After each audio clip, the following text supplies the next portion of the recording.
aslında ne mekanı yar kim?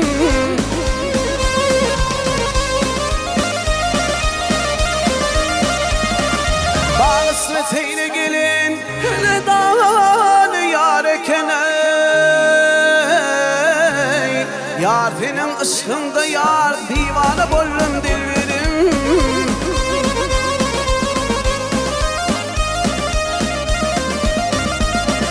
Mavatlı sayemin ettim lirlerin ayın senin ey. Bir gölü kıydı soğan bir benim payın senin. Sonra bidep gelsene aytmanam sayın senin. Yar senin ışkında yar divane bollum dilberim. Devgetir ollum dilberim. Dilberim ya dilberim. Dilberim zan dilberim.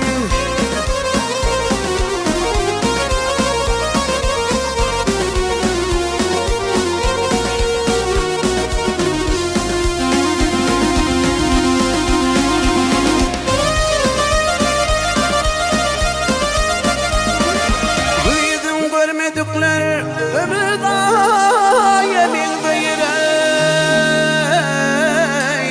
Kırpıp kasın ya yemin değil.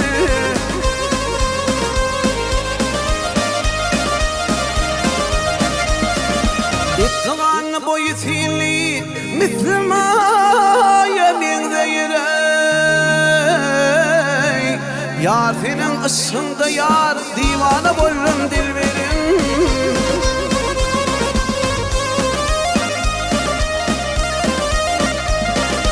Adını sorasam aylar kanatlı geline.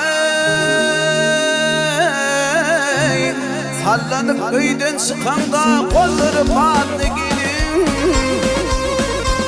Öz yarına bunu yetmem yüreğim otla gelin.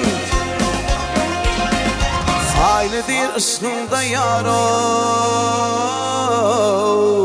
divane bollum dilberim. Evde sorullum dilberim.